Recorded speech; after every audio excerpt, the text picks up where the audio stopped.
Yeah, a lot of them. Because you know how to now. Yeah.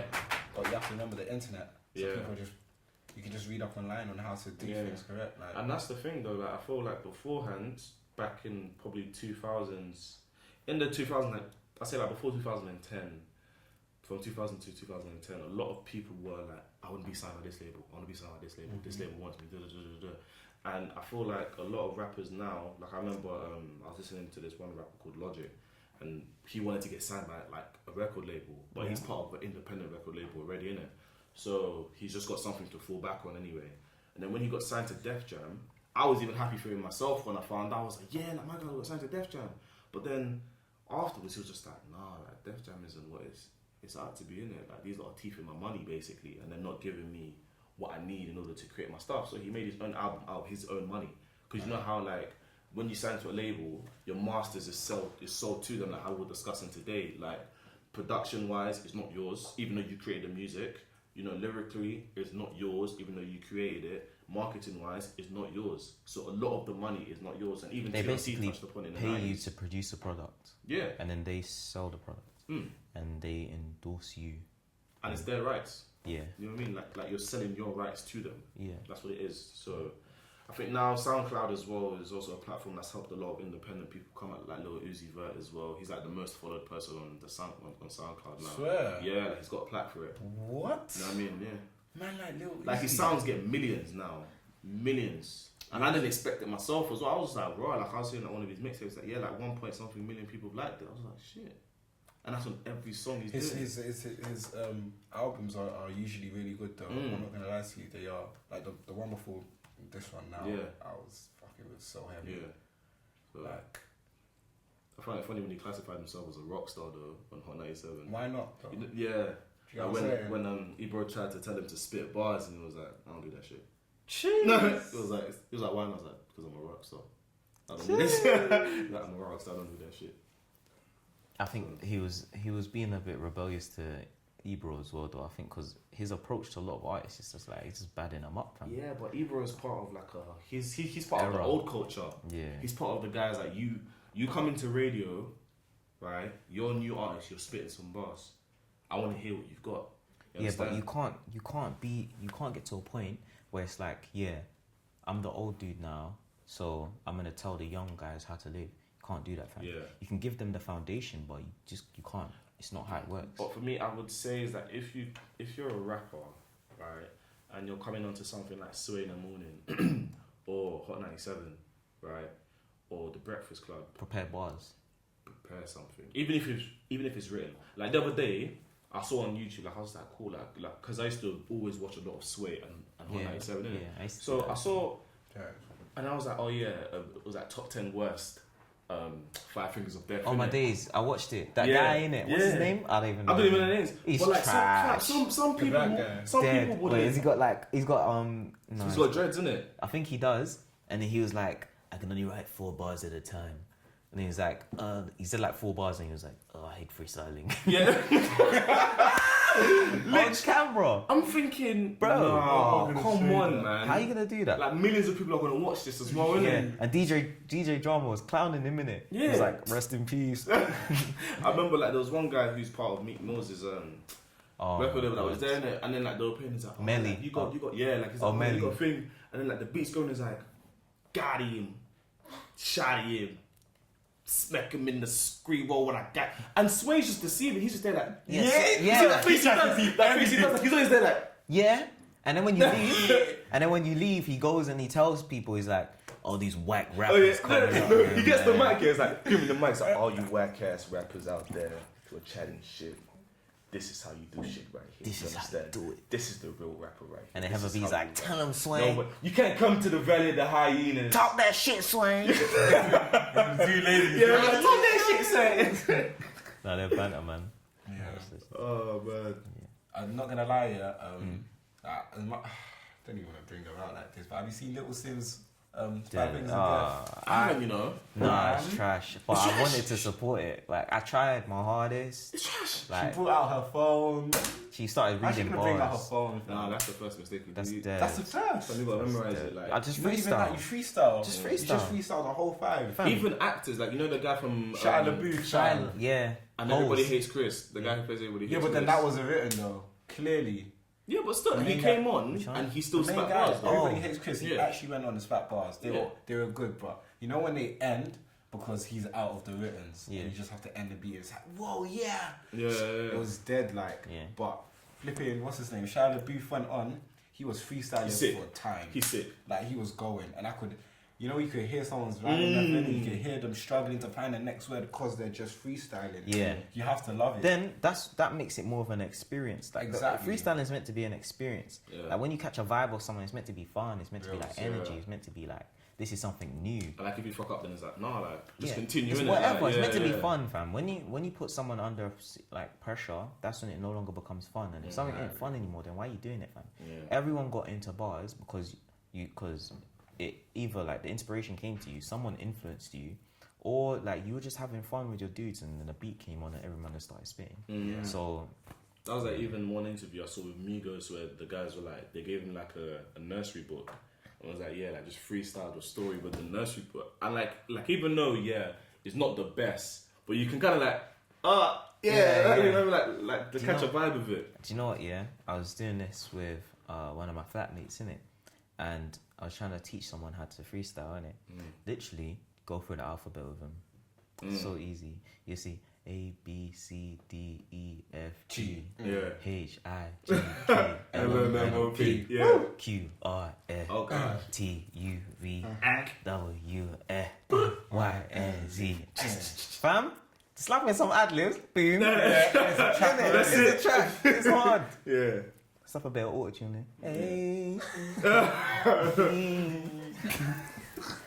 But yeah. But yeah, so to move on from that, I wanted to bring in a new topic. So recently, wrap it up, my thing. So Condom. That's the end of the show.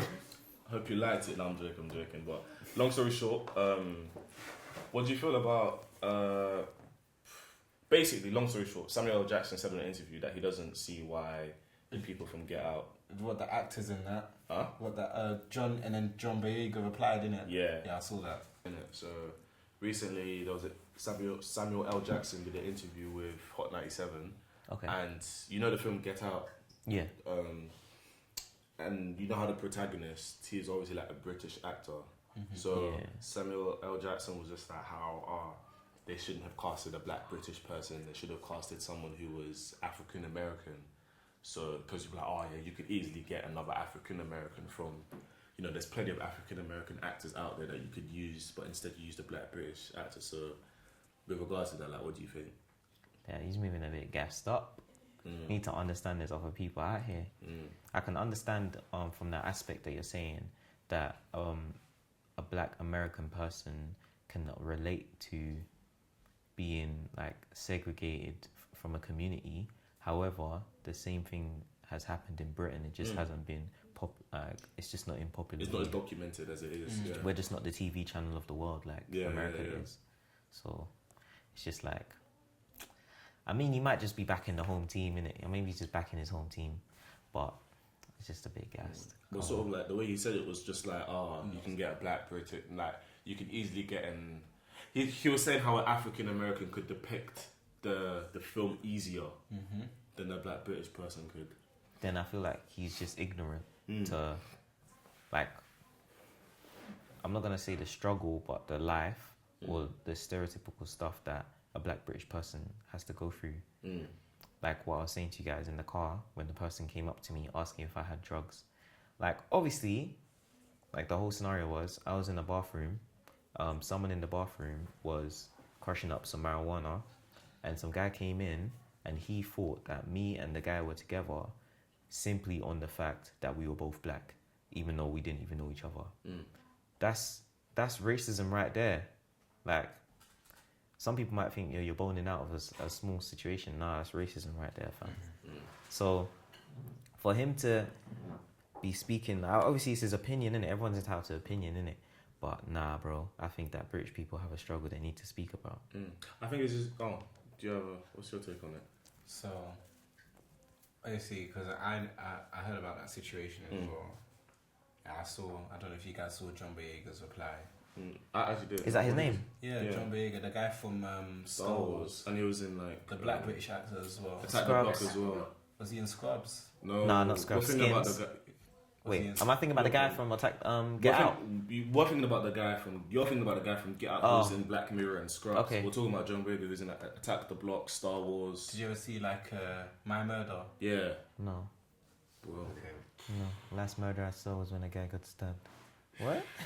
He did get stabbed in that shit. It was like a little... it was like a documentary about some guy who was set up. Yeah. But it was based on like true life events in South in London. Mm-hmm. I believe. Are you sure? Yeah, South. I believe anyway. So. Yeah, so... And this Is this about the guy who got set up by a light skinned girl? Yeah. But the doc, like when they re-enacted it, he played the main actor. Okay. And he on Twitter he replied to Samuel Jackson and he wrote, "Free yourself from the mental emancipation, my brother." That's all he wrote, and he added. Did you reply? Samuel Jackson replied, I think 20 hours ago. So like, I think probably this morning he went on another show to explain himself, but I haven't seen that yet. Yeah. But it's crazy how he could have replied anyhow. Even the actor himself could have replied, but it took another British actor to stick it on him, and he didn't even stick it on him on a mad thing. He stuck it on him for him to really deep it. Like he shamed him. He was just like, yeah, come on, like you're a big man. Yeah, you're a big man. I'm 22 and you're there. You know, like is he 22? Yeah, like is that 21, 22? Yeah. Yeah. Word. Mad thing. Well, you just in came. Run outside. From the birdie. From Message of God that he's 24. so yeah, but yeah, you know, like a young actor's schooling you. Yeah. You know what I mean, like you know when Azalea Banks was getting schooled by that girl who was on Disney Channel. I heard the little meme chick. Yeah, you know what the legs crossed. Yeah, like come on. Oh, when she was corning her. Yeah, you know what I mean? Like you're there, big 20-something acting there. Yeah, Zoe Banks said that she thinks that British people shouldn't rap as well. She thinks our rap sounds whack. Yeah, Big Nasty just went ham on her. Corned her, innit? Yeah, but maybe it's just a popular American belief that British people are kind of wet. I think that's the interpretation because... But they love us so much though, because like whenever he goes, oh my god, like you're from England? Oh my god. Like, can you speak the Queen's English? Like, no, I can't speak the fucking Queen's English. I don't drink tea every morning. Yeah. Like, reals. Yeah. There's always that stereotype. It's actually deep, like... It is always a stereotype. Yeah. Go ahead, man. I think what Samuel Jackson said was like really jarring in the sense that, you know, we all go through a struggle as black people, innit? Do you understand? It's true. Why does there have to be a divide in terms of who gets to play the role of someone who's being, you know, marginalized by a specific group? Yeah. You know, and it's a case of I don't know. Like me and my friends were talking about this the other day, and like you know how we have different communities. So like you've got the black community, you've got the Asian community, you've got the Latino community, you've got like the British community or whatever. Asian community, yeah. Massive. You know, like how the black community is somewhat. I don't know for myself, but for what I'm seeing, like we always sometimes try and tear each other down or dilute or boys in the hood, fam. You know what I mean? Or dilute our success. Like for example, my friend, a friend of mine who's really well known on social media, when he got his fame and when he blew up on social media and on YouTube, right? Someone that we knew was like, he's only getting thing on, like, you know what I mean? Like he's trying to dilute his success, but yeah, like it's not that deep. Like he's only on Instagram, he's only on Facebook, he's only on blah blah blah. But I'm thinking, yo, this guy is like, it's because of self-hate. It's because of like... Because you're not doing it. Yeah, exactly. Yeah. You know what I mean? And I feel like that's the same with Samuel Jackson. It's like because, I'm not in a role where I get to sort of highlight the emancipation we face as black people, he shouldn't. You understand? Yeah. You know? Free your man, motherfucker. I was deep in it with that kid, the flipping, the chicken connoisseur. Yeah. Like, deep it.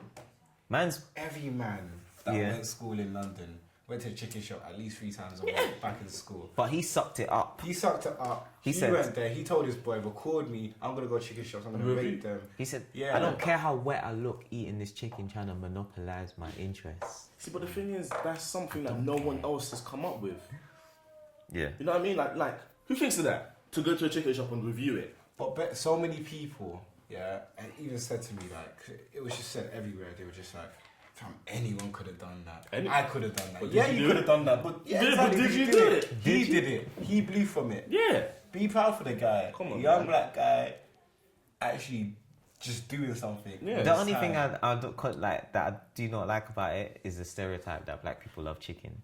Like I feel like that is the only thing. But if you're able to monopolize it and put people on and put money in people's pockets that you care about, then fam. And he's helping everyone. He's helping the people who are watching. He's helping the chicken shop as well. Well, provided they get a good review in it. But that's good for all of us because the quality of some of them, dead.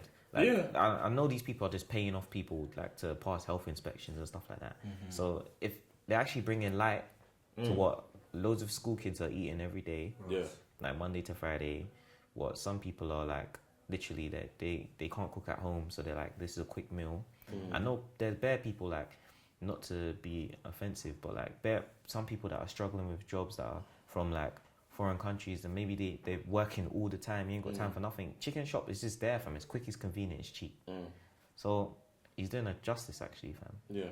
To be honest. And I feel like a lot of people should appraise that. And again, like I was saying, that some people, like for example, like if you look at the Asian community or like Oriental Asian and the other type of Asian, I don't know what to call them, but they really have that sort of collectivist sense of, if you need something, cool, like we got you in it. You understand? Or like if you're having a wedding, like we got you in it. Or like if you're having a business, like we got you in it. You understand? Nobody, like for example, like if it's a black person, right? And you're hosting an event, can I get it for free? Always. Like, always. You get what I'm saying? That always happens. And that's the first instinct that someone has. And I'm not gonna lie, I have that instinct too. But support the bro. Honest, I will pay because to support you. Yeah. Because you need money. Like we all need money in it. So if I'm trying to help you in your business, I need to pay. Yeah. Like more time. One of my boy was throwing a party in it. It was a party for the simple fact that we all wanted to come together. But still niggas is trying to dodge the money. But the money that you're paying is for the venue itself. So what you're paying as entry, which you would pay to get into a club anyway, like this is literally just paying for the venue. The rent, Like still people are like, oh fam, come on bro, why is it so much? And he said you can stay over as well. And you can it gets cheaper the more people come. Exactly. It doesn't increase in price. It doesn't stay the same. It gets cheaper. So I don't know, man. It's a crab in the barrel mentality where people feel like they can't make it. Yeah, and I feel like another thing that's the issue is, for example, when I remember I was listening to like my friends speak on this, and it's like when someone holds a business, everybody wants to be the boss. No one's willing to sort of divide the responsibility and do this and do that and do this and do that. Everyone wants to be that bro. I want to do this, I want to do this, I want to do this, or command, innit? Yeah. No one wants to be in a position where, like, you know what? You can be the host. I'll be I'll be co-host or whatever. You understand? Like, I don't mind doing that. Yeah. But some people always want to be in the spotlight. Yeah. There's a lot of people, like, for example, rappers get a lot of spotlight. But so do the producers. But the rapper, there's a whole team behind the rapper. Like the dynamic about the rapper is that this is that person becomes the product, but the whole thing is a brand. And I feel like that's why loads of rappers, like not just in the UK but in other places too, they won't make it these days because people don't want to give them the solid foundation that they need. You need someone that's in charge of administration. You need someone that's network. Exactly. Someone that can find venues for shows. Someone that can publicize you. Someone that can make to invest into you. And it's meant to all come out as when you start making profit, and the money returns to those people. That's how it all works. You look at Drake. You look at The Weeknd. When he's not going places, there's a full entourage, fam, and everyone in there most likely will have a role and responsibility. And I feel like another person that we should touch upon who does that is Stormzy as well. And I remember when I was listening to something he was saying, he was like, when he decided to do music, he didn't hire just a bunch of people. Like, he got his friends. You understand? Like, his friends. So like one friend did management, another friend did producing, or like another one of his friends did events management or planning and marketing. You understand? Like, everyone wants to be the producer or the artist, or someone wants to be the manager. You understand? I feel like in that sense, like if you don't rap or produce, everyone wants to be the manager. You understand? But I feel like with black people, sometimes we do it to ourselves, and that's what really annoys me. Yeah. Understand? Not all the time, but I feel like sometimes we do it to ourselves, and it's like, yo, if you have a friend, for example, like if it's any artist, you'll pay to go see them. Yeah. But if it's your friend, you'll be like, oh, yo, like, can I get him for free? Facts. Like, deep it that way. You understand? Yeah. If that's your friend, and he's an artist and he's having a concert, pay for it, bro. Yeah. Because that's you supporting him, innit? Yeah. You understand? Yeah. So, yeah, man. Definitely. On that note, I'm gonna say, just bless up from what you're saying. Facts. If you wanna do something, do it. If you know someone that's doing something, don't always be the looker. Be like, yo, how can I get involved? How can I be the one that helps this move forward? Because trust me, energy, if you put it in, one day it will come back. It will come out. So on that note, I'd like to say thanks for everyone for being here. Facts. Thanks that I can even be here. Yeah. Archie, boom, my bro. Kuro for coming through, being the guest. Reanne on the cam, doing the most. And the energy in the room. Alright, guys. So, anything you lot want to say? Until next time, stay in your lane and keep positive. What he said.